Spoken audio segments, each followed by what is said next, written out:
Hello, my name is Nico Schüler, and I will report on a digital humanities project on late 19th century African-American music.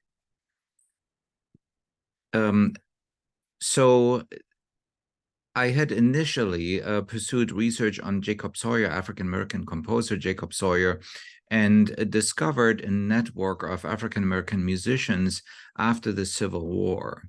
And the sources for that research were, first of all, it was very difficult because I didn't find information about any of them in traditional academic databases. I only found them in commercial genealogy databases as well as newspaper databases.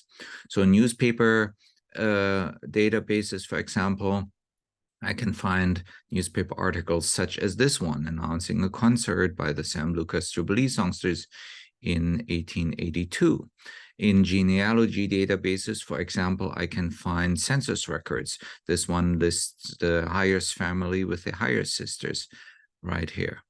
I also accessed sheet music collections, and many of them are now digitized. Most importantly, the American Sheet Music Collection at the Library of Congress.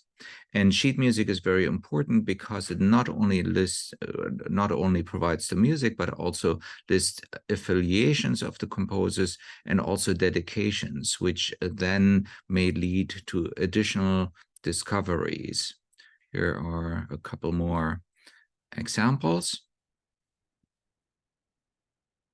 There are also other digitized books that can be found, for example, on Google Books that are very important for this rediscovery process. So what can we find?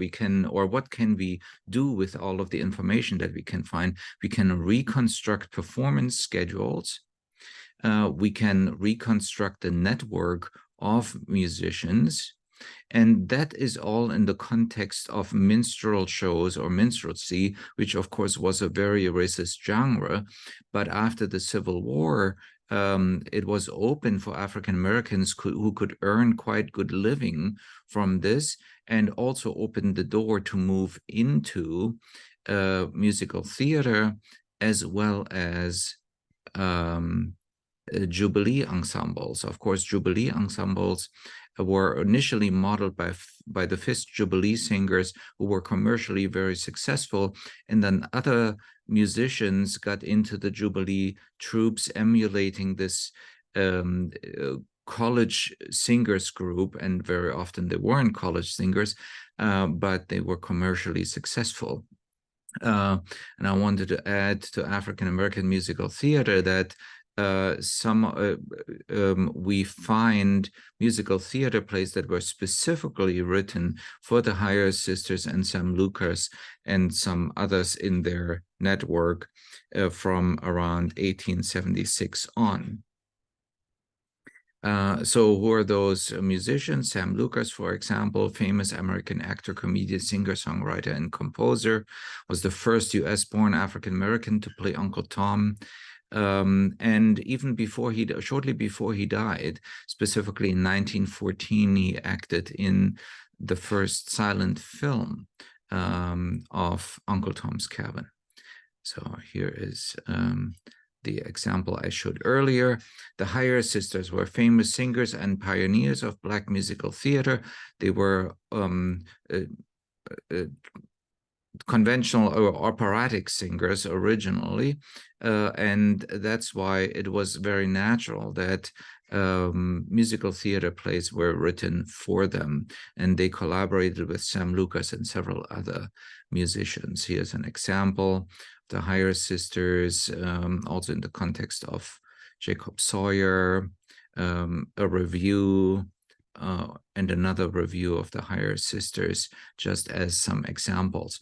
So newspapers.com, you can also search for two musicians or several musicians at the same time, and that's how you can actually rediscover their connections and their network and their collaborative performances. We also find a very large number of minstrel ensembles that when they were called genuine, meaning they were African Americans. They were not blackface minstrelsy, but genuine colored minstrels. So there are many more Black ensembles and individual artists. They created networks, they supported each other.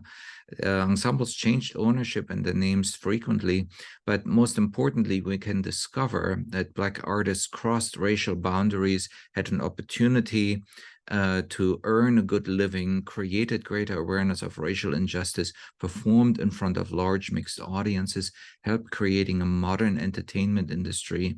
Musicians often moved from minstrelsy to jubilee troupes, and some of them founded their own ensembles. So again, there are 4 groups of digital tools: genealogy and newspaper databases, sheet music archives, other digitized documents.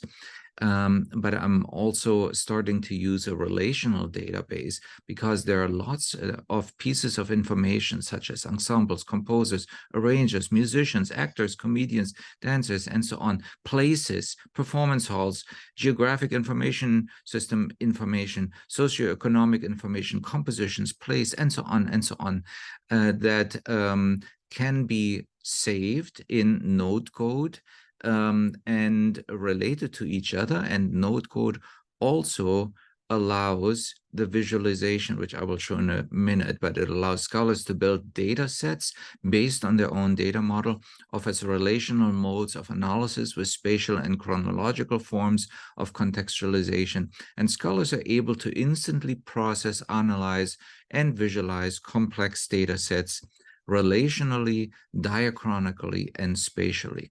So here's one of those examples of a social network graph. Here we have Sam Lucas, the Heyer sisters, Wallace King, Jacob Sawyer, and so on. And yes, we can also make geographic maps of these. So anyways, thank you very much for your attention, and I look forward to your questions. Thank you.